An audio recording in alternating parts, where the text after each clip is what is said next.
Welcome to the Go Flush Yourself podcast with Jared Kirk and Matt Milbauer. This week, Jared and I sat down with Pheasants Forever regional representative Chad Harvey. Chad covers a pretty wide region for Pheasants Forever, covering Montana, Idaho, Washington State, Oregon, Alaska, and even Canada. But what we're really here to talk to Chad about is his golden retrievers, of which he's had 5 in his lifetime. I hope you enjoyed this episode with Chad Harvey. Oh, one more thing. I do kind of want to warn you listeners. At first, my microphone was working great, and then at some point during the recording, I think what happened is my MacBook decided to switch over to my AirPods. And instead of using the nice microphone in front of me, it's using the really bad tinny AirPods mic. So towards the end, you might hear my recording change.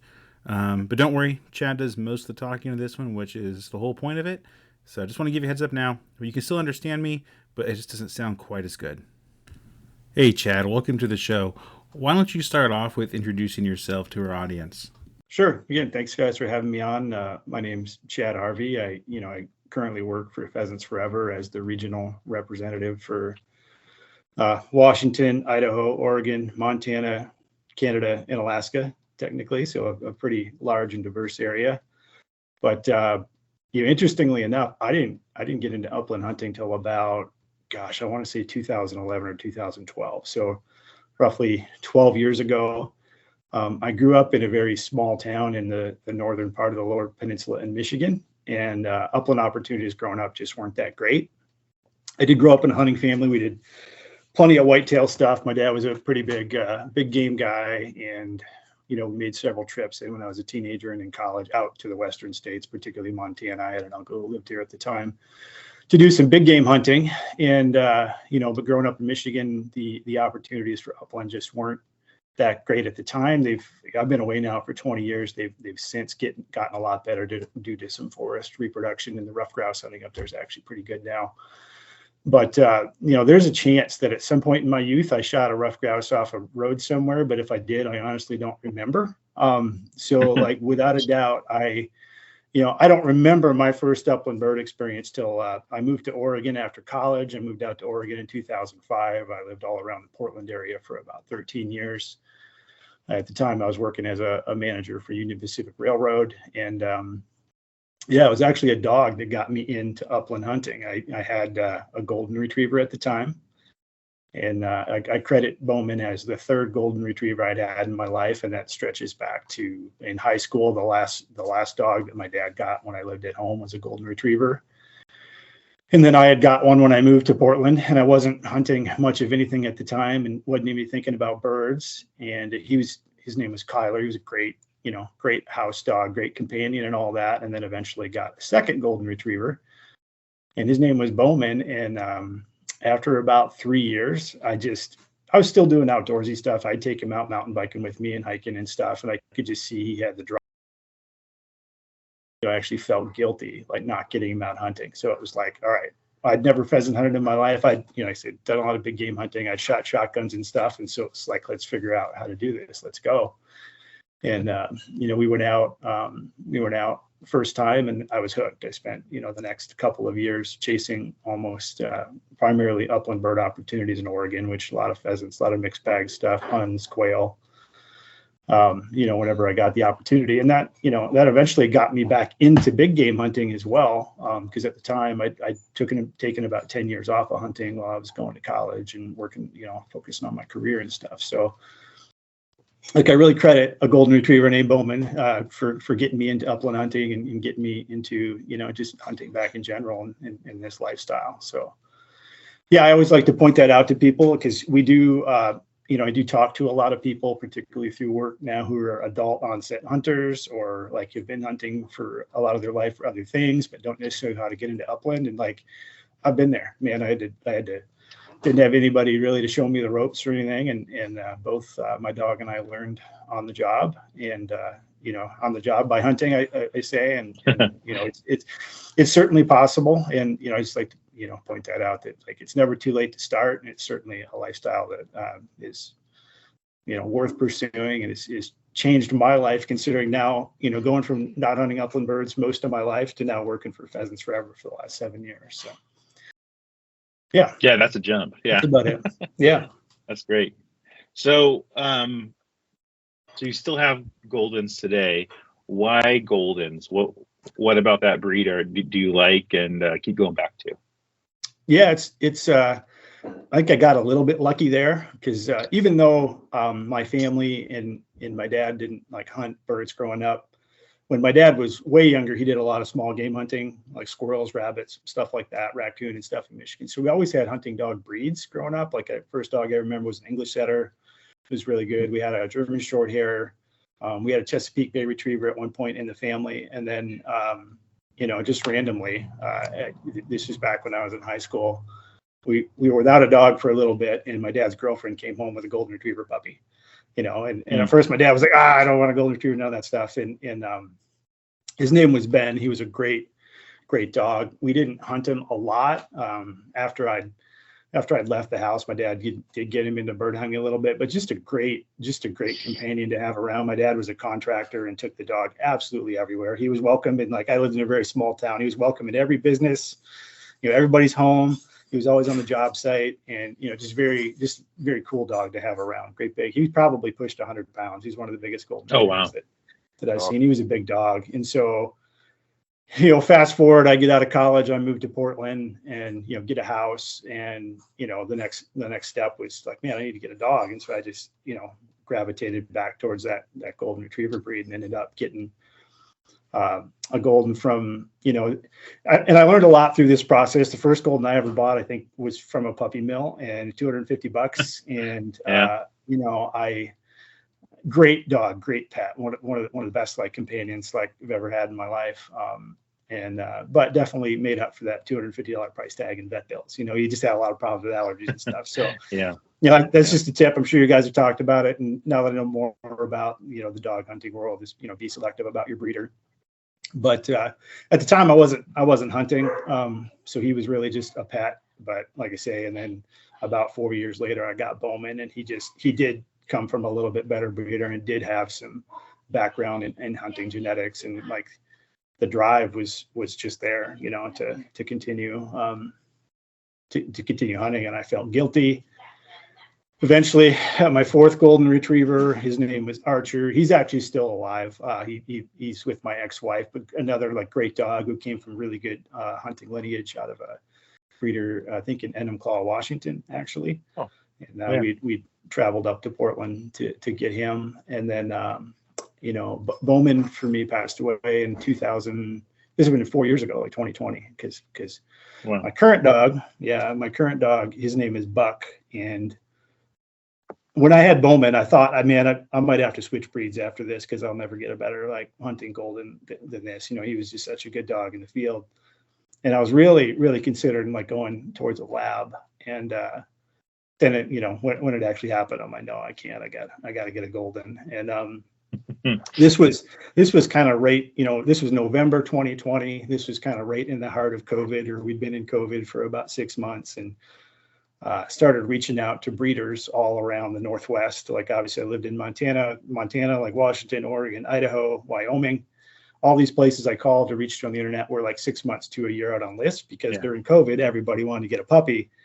And, Goldens in particular, I think you don't see as many of them out there like hunting as you do some other breeds, so a lot of people like the Goldens as just a pet, which they're great for that too. And ended up lucking out. I sent out an email to my volunteers and said, hey, if you guys know anybody that breeds Goldens and like has got any available, let me know. My chapter president at the time in Billings said, well, I don't know this breeder, but my buddy's got 2 of his dogs. Here's his info. And I called him, and he literally said, yeah, I just had a litter yesterday, and I have 1 male that's, unspoken for. So I went about 6 weeks without a dog, and ended up with Buck, who's my current dog. Picked him up on New Year's Eve, and like he'll turn 4 here in just another month or so. And like, man, just like can't imagine not having a golden and not having Buck in my life. He's just he's just awesome. If you guys are ever flipping through the Pheasants Forever magazine or like see anything online and there's a golden retriever, it's probably Buck. Nice. We've got some pretty good photos with the team out here in the last few years. So yeah, I love the demeanor of the dogs in general. Again, you could take them anywhere. They seem to have an on-off switch. They can take them hunting. You can also have them, in your living room, laying on the couch with you watching football. Very like low, sort of stress level. We've had some pointers in my life. Sometimes they kind of stress me out with the barking and the whining and all that sort of stuff. So it's just, I really, really enjoy the breed. Great for all around hunting. Whether you do upland, you do a little bit of waterfowl, and then just great to have around. Just very, very good companions.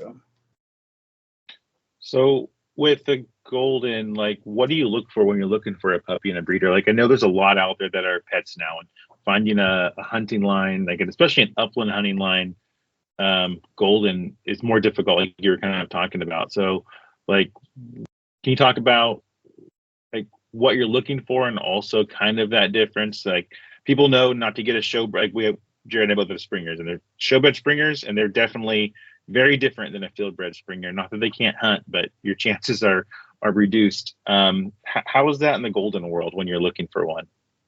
Yeah, I'd say it's even a little bit rarer to find a breeder these days. They're definitely out there, but that has hunting lines for goldens. They've definitely, I think a lot of those instincts have been bred out of them to some degree because of how good they are as just natural companion and pet dogs.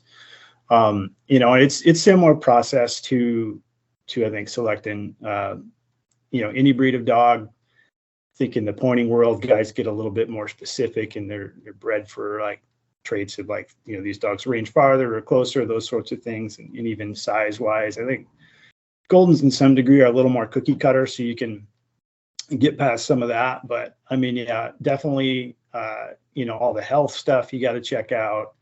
It's great to see a breeder who's got some sort of history of, I'm not really into the dog trial type stuff and that, but if they do, that's obviously some instincts and genetic there that get passed down from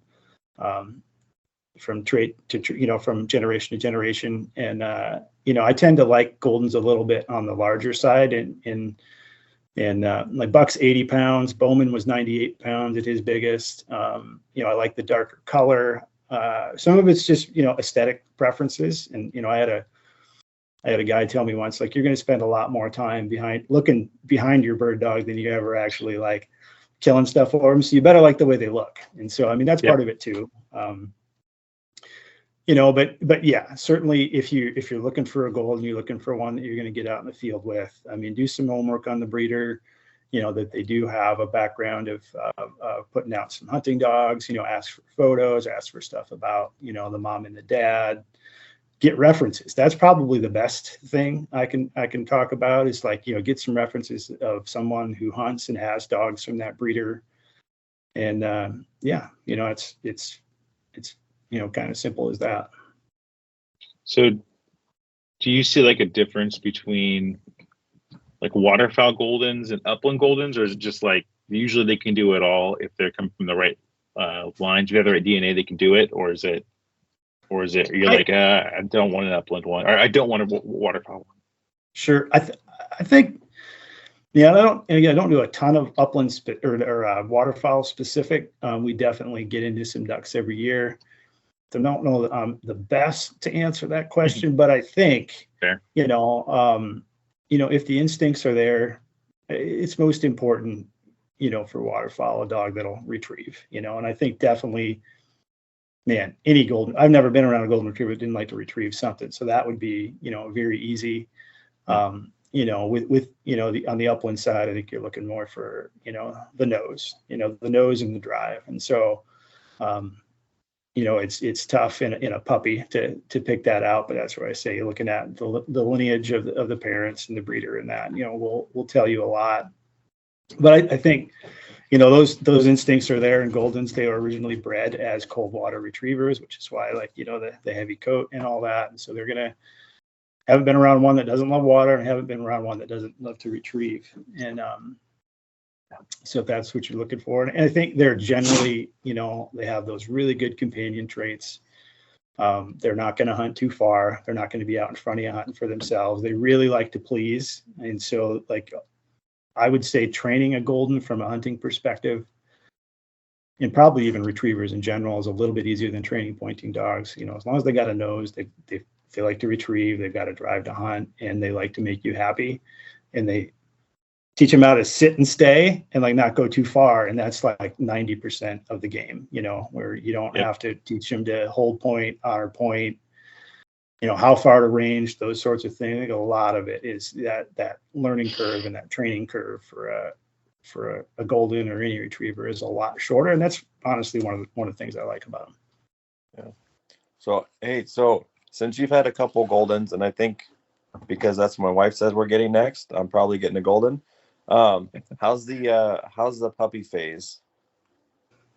I think it's pretty easy. I have, as far as like the house training stuff, I've never had easier dogs. Like they figure it out really quick.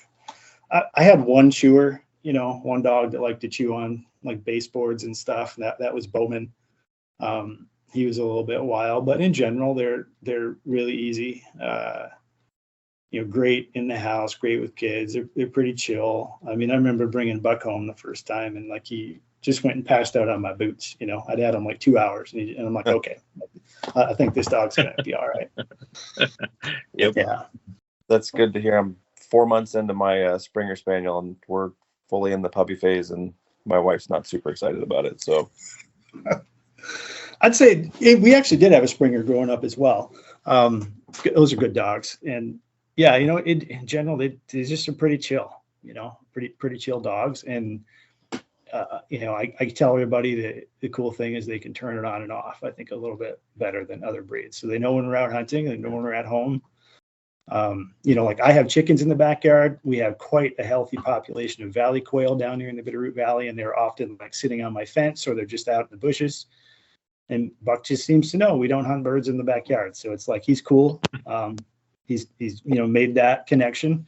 Yeah, if we go like 20 miles down the road and I let him out and we jump some quail or something, like he's all about it. Like he knows. I think they're very, very intelligent dogs. The golden breed. Yeah, that's cool. That's cool. So I got to ask the annoying question for someone who has a golden. Like, why not a lab? Like the labs are so popular. So a lot of our listeners, including myself, I have a background with Labradors. A lot of our listeners are going to have labs, more experienced labs than golden. I'm sure you've hunted with labs as well at some point with other people. Like what difference do you see differences in the field? They're both retrievers, so they got that going for them. There's probably a lot of similarities, but what differences do you see in the field, if any, between a golden and a Labrador? Yeah, gosh, it's a great question. And like I say, I was even considering going lab. Right. After the last one, and interestingly enough, of all the dog breeds I've had in my family, even like close, like second degree family, no one's ever had a lab. So I haven't had a ton of experience raising them. One of my really good friends who works at Pheasant, his name's Hunter Van Donsel, has a great big, actually pointing lab. Dog's probably about 110 pounds. And like Buck and me and Hunter and Fletcher have hunted a lot together. And I see a lot of similarities just in personality, and drive, and being able to like chill when you're back at the truck and turn it on. So that's a really tough question. I think, maybe some, it's obviously aesthetic. You can get a variety of lab, you can get black, you can get chocolate, silver, red, whatever, yellow lab, where your goldens are going to look a lot more similar. The shedding's a little bit different. And you can go back and forth on which is worse. Those little lab hairs are difficult to get out of your truck seats. Buck does have long flowing golden locks, but I feel like a little bit easier to clean up. And the other big difference, maybe the only one I really see in the field day to day, is the amount of burrs that a golden will pick up compared to a lab is significant. We do spend a lot of time grooming, particularly early in the season, picking burrs out of a golden versus a lab. The other side of that is, though, I've hunted with labs and a lot of other dogs, that thick coat on a golden actually protects. Even though they might get some more burrs tangled in it, I've hunted with labs, a lot of pointing, like short-haired pointing dogs, where hunting through the same stuff for the same amount of time, like one dog will come back with like scars and skin a little tore up, nose tore up, and my golden's fur actually seems to be protective to that some sort of degree, from preventing a lot of those like abrasive thorns and stuff getting into their skin. And yeah, that's really about it. Like I can't say anything advantageous over a lab or a golden. They probably are the two. Like if I were going to get a different breed, I think it would be a lab, just because I really do like the way they look. And I like the size. I think, very similar in size, very similar in demeanor around the house from what I've seen. And it's another breed I think a lot of people do, lean towards house pets. And again, same things with picking a breeder and genetics and all that. Just do your homework. Although I've seen far more like field bred lab guys than I have golden, so I think your selection is probably going to be a little better. But yeah, both great dogs. I can't say anything one or the other. So I'll just state right here. I think the Goldens, like if I'm looking at them, they're more aesthetically pleasing. Like they're pretty dogs. I've seen a lot of Goldens where I turn my head and go, "Whoa, look at that's a good looking dog." And labs, it's like they're good looking dogs, but I think the Goldens might have that on them. So to your point earlier, if you're in the field hunting, you're looking at your dog, you gotta like what you're looking at. And I think the Goldens have that over the lab for sure. Yeah. Oh man, yeah. So I was thinking of an analogy, and maybe it doesn't work, and I'm only halfway through it, but like I feel the same way about shotguns. Like you have to like the way your shotgun looks, because you're often looking at it in the field, especially on days when you're not hitting birds. But maybe the golden is the over-under that is delicately engraved and is pretty, and then the lab is the semi-auto or the pump that gets it done, and does the job even better. It has 3 shells. Like, hey, what could you not want? But it might not be as pretty as that over-under that you're carrying. I'm not sure. Maybe that's not a great metaphor. Maybe someone with a lab and over-under is like, come on, man. Yeah. But, no, man, I think they're both great looking dogs. I mean, at the big old knot heads, and oh yeah. Again, you definitely get a few more color choices with labs, but yeah, it's pretty cool to see Goldens out in the field. Cool. So let's talk Pheasants Forever. How did you get hooked up with Pheasants Forever to begin with, and kind of how's that journey been? Sure. With most things, I think it was a little bit of luck. I can say when I lived in Oregon at the time, I was working as a manager for Union Pacific Railroad for 13 years. My degree, actually looking back, is in marketing and management, so that stuff sort of lined up. But I got to a point in that career about 10 years in. I was doing a lot more hunting. I was doing a lot more outdoor stuff, and although that was a good career, I just wanted to find something that aligned more with what I was personally passionate about. And started looking for jobs in the industry, if you will. And I had educational experience and good work history and all that, but applied for a number of different things, not necessarily in the actually I don't think any in the nonprofit world. And just happened to be sitting in my office one night. I remember I was working nights. It was like a Sunday night, and like scrolling through like jobs that were available, and there was some like outdoor industry job website, and I saw a posting for Pheasants Forever regional rep for Montana. I was already a Pheasants Forever member at that time. I was just a general member. As soon as I started bird hunting, it seemed to be that logical connection, like, hey, I should be a member of Pheasants Forever if I bird hunt the same way I was a member of like Rocky Mountain Elk Foundation, or like those other things, or Ducks Unlimited, I like to give back to the resource. And so I learned a lot about PF over those couple of years, just reading the magazine and, following along on social media and the website and those sorts of things. And it was always a dream of mine to go to Montana, to live in Montana. Like I think I mentioned, my uncle lived out here growing up, and the first time I ever came to Montana, I was 14. And I was like, man, how can I get back here someday? I loved living in Oregon. And the big reason why, like, I made that jump from Michigan to Oregon, because it was just out west, and I wanted to experience more of that. But like I say, I saw that job posting on a Sunday night, and I think it was due the next morning, and I was like, oh damn! Like got off work, like ran home, like submitted it, and I don't have a background in wildlife biology, which isn't necessarily what I do in this position anyway. As a regional rep, I help start new chapters, like you guys, just getting off the ground, help our chapters do fundraising events, help our chapters recruit new volunteers, help our membership grow, try to connect partners with chapter volunteers, and find good projects around all those states for us to apply the money to. And so I just really appealed to my passion for the outdoors. I love to be outdoors, love to be out hunting. I wanted to give back. I was at that point in my life where I really wanted to give back to the resource in some way, and was able to indicate some skills I had to help promote our chapters and our mission and the things we're doing across the western states. So yeah, it was a big career shift, big pay cut, but man, the quality of life is so much better. Get to work with. I've learned so much in the last 7 years too. Like I said, not coming from that wildlife biology background, where now I'm interacting with people on a daily basis, through whether it's Pheasants Forever staff or it's volunteers who just know so much about the habitat side of things and about upland birds and other wildlife. It's been quite the journey. So yeah.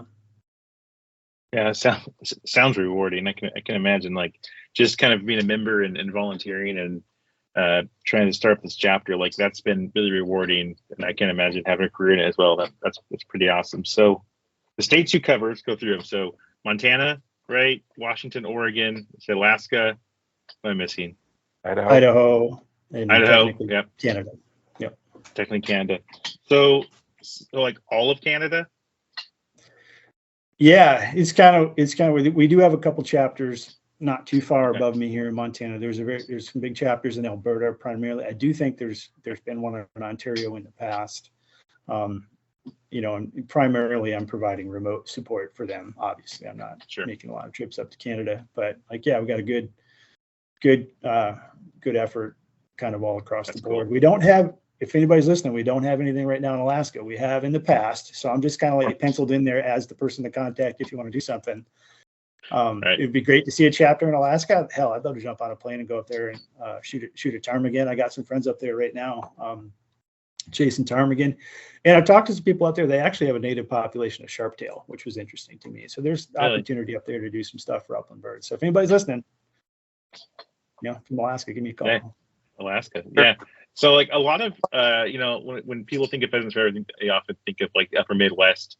That's where in South Dakota, the Dakotas, where a lot of the big pheasant populations are.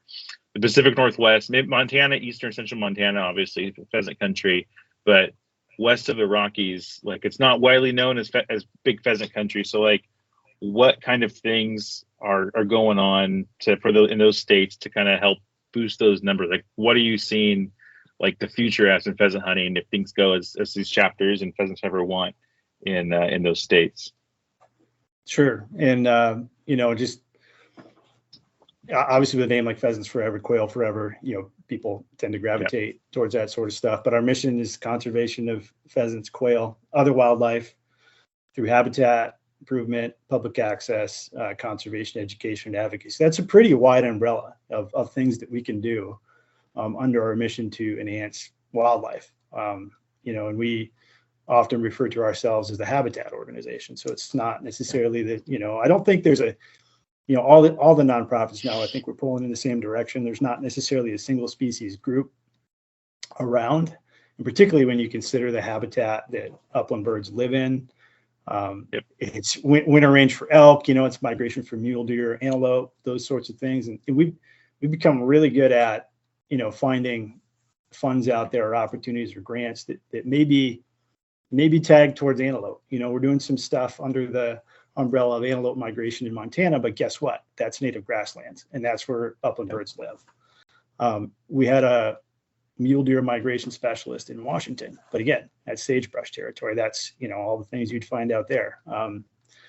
We have a robust and growing staff in all these states, and you guys just came on with the chapter there in Tri-Cities, but hoping by the end of next year, we actually have 9 biologists in the state of Washington. Right now we have 1, and we just hired a state coordinator, and they will work within NRCS offices to help landowners employ programs in the Farm Bill that are focused on conservation efforts on working lands. And we have more wildlife biologists employed at Pheasants Forever than any other agency in the country, with the exception of U.S. Fish and Wildlife Service. And I think we're somewhere around 400 biologists right now. So even in places where we don't have huge chapter footprint at the moment, or we have chapters just starting out, we are getting employees on the ground that can help, landowners, and state and federal agencies improve habitat out there on the landscape that's good for upland birds and really all of their wildlife. And so, it's worth noting that, we have a unique chapter model. And so that local chapters get to decide how to spend the funds they raise. And so we have a lot of local impact going on in communities, and you guys get to decide, if you raise some money, like how you're going to put that towards, what you're passionate about, whether it be that education piece, whether it be the habitat, whether it be advocacy or public access. And I think each state that I cover has a little bit different dynamic. And, you guys can correct me if I'm wrong, but just speaking to volunteers within Washington, I think they're, underrated. I'd say the Northwest for upland birds is significantly underrated. You're right. People don't generally We travel. don't talk about that, Chad. Yeah. No, you're. I get it. You're right. I get it. You're right. Yeah, No, I'm joking around. You're right, though. You're right. Yeah. The issue, to me at least, seems to be, public access maybe to those birds, particularly around the urban areas. And so we have a program called Build a Wildlife Area within Pheasants Forever. If you guys were on social media at all this past week, you probably saw that all over the place. But it's we just put a name to the program a couple years ago. But ultimately, it's a way that we help create public land, working with state, federal agencies, chapters, local donors, like who you name it, to pick strategic pieces of property that we can help either acquire and open up access to a bunch of other public land, and then donate it to like that state or federal agency. There are a few instances where we hold title on those over a significant period of time to really manage them for wildlife and create that public access. So, I'd say as far as like, state of Washington and other urban areas, like, that's a program that we have to really help move that public access part of our mission. I think habitat's there in a lot of places. I think access is huge. I mentioned our biologists who are working with landowners to improve the practices maybe of their operation to benefit conservation is huge, and changing kind of that mindset, that agricultural mindset, and that wildlife and working lands can go hand in hand. Yeah, I'll say, like, so to give some background, my dad and I reached out and we got in contact with Chad about starting a chapter in our local area. Or we were originally looking just for a chapter, like what's the chapter? We want to get more involved, and then end up starting a chapter and are getting that kicked off.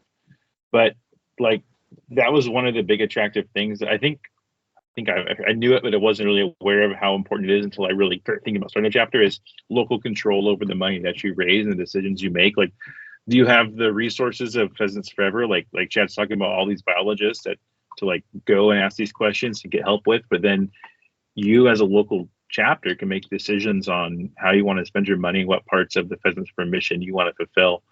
And to the members, like our first meeting we had, our second one's coming up, our first meeting, like that was a big question amongst people who weren't really familiar with Pheasants Forever, and everyone was very happy to hear that. So that part is really awesome. If you're out there and looking to start a chapter or always considered it, like it's a pretty cool balance between the two, the national resources and the local control. I'm really looking forward to working with that. Another thing I thought was interesting that kind of what you're talking about with access, Chad, and it's like we have starting the chapter and pushing out information like, hey, come to our first meeting, just trying to get people to show up and come see what we're about. We knew if we got them there, they'd be into it. We just got to get into that first chapter, and I think that was the case. We had a pretty good first meeting. But I had some farmers north of us reach out to me just as a contact saying, hey, we have land.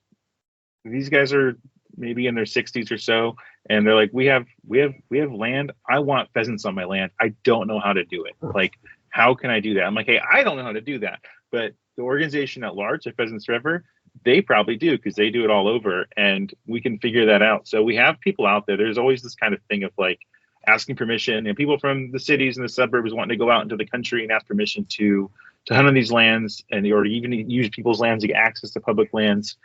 And a lot of times it seems adversarial, or maybe that's how it's portrayed.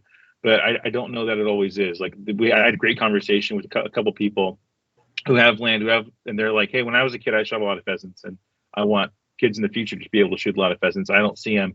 And they're talking about like, I put some hens out. Did that work? No, I tried to leave this. Like they're trying different things to do it, but they're like, I just need help. So I think that kind of gap that can get filled by a group like Pheasants Forever is pretty huge from these landowners that would like to see a change. There are some out there, not all of the farms, big corporate farms. There's still farms out there owned by people who live on them or near them and want to see birds back on the land. So yeah, looking forward to things like that. And I really have enjoyed the Pheasants Forever structure so far. Yeah. Thanks for your help on that, Chad. Yeah, you're welcome. And like I say, I'll just tell you, when I started in Montana in 2017, we had 3 biologists. We have 14 now. And like I say, we just are getting the first couple on the ground in Washington, and that's exactly what they do, is help those landowners, find often things that get paid for with federal money through programs in the Farm Bill, or at least assistance to help them, improve conservation practices on their property so they can have that habitat for pheasants and quail and other wildlife. So that's coming. Yeah. You guys are coming in at a really good time by, helping start this chapter down there. Yeah, that's exciting. And I'll say, like, listeners can't see this, but like the most recent Pheasants Forever magazine, that's not a pheasant on the cover. So kind of to your point, and I asked you, like, what are we doing for pheasants in these western or northwestern states? It's not just pheasants, and that's a good point. I mean, the name's Pheasants Forever, but like that's a grouse on the cover of a Pheasants Forever magazine. I think that's pretty cool. I remember taking a picture of it and putting it on the social media and saying, like, if you didn't get this magazine, like, look at this beautiful cover, and it is a beautiful cover. But not until just now I realized, wait, that wasn't even a pheasant on the cover. I think that's pretty cool.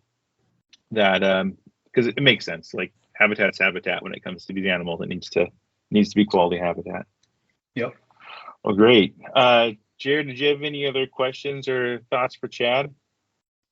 No, not that I can think of. Yeah, I was just pretty excited about just having Pheasants Forever and stuff like that. It's pretty cool stuff. Yeah. So, Chad, I'll ask you one more question. You kind of already answered this, but I'm gonna add another qualifier to make it a little more challenging. If you couldn't have a golden, I'll say, or a lab, what breed of dog would you get if those two were you're no longer allowed to get those by federal law or something crazy? Yeah, that's a good question.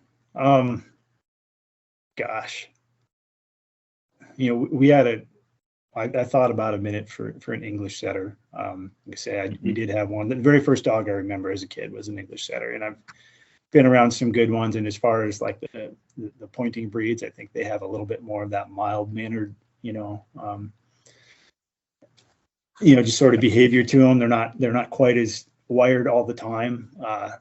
And you see a bunch of different size ranges. I have a friend who has one that's up in the 70 pounds, and I think that's pretty cool. I don't know why, I just like big dogs, but it's probably be an English setter, like, or even like, I've never been around an Irish setter. I've never hunted over one, but they look similar to Golan's. They're a little bit smaller, I think smaller heads, but as far as like the fur and all that, I mean, those are really pretty looking dogs in the field.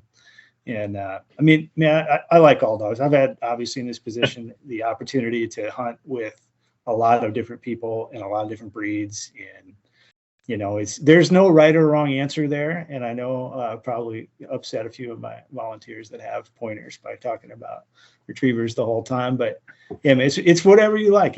You can have success with any breed if you do your homework, put a little time into it, and just go with what you like and what you like walking with out in the field. And I don't know if you guys ever listen to our Pheasants Forever on the Wing podcast, but Bob St. Pierre always says, follow the dog and good things will happen. And hate to steal that from him, but like I tell new hunters that all the time. Like, what do you need to do? I'll just throw your dog out in the field with a shotgun and, follow down with a shotgun and see what happens. Like I think that's the funnest thing about being out there. You just never know. So Yeah.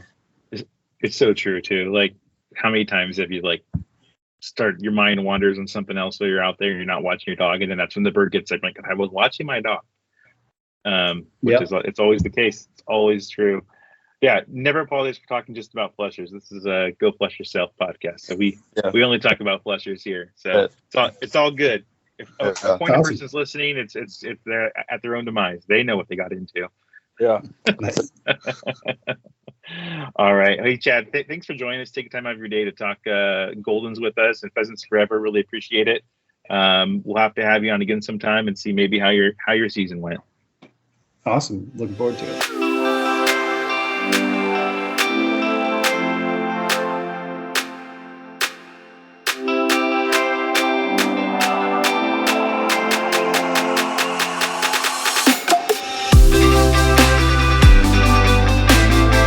Thank you for listening to another episode of the Go Flush Yourself podcast. Check us out on social media on Instagram, Facebook, and X. We also have a Patreon, where for a $2 a month subscription, you can help keep our podcast on the air. We also have merchandise available. Please check out the podcast description or the Patreon page for links to merchandise.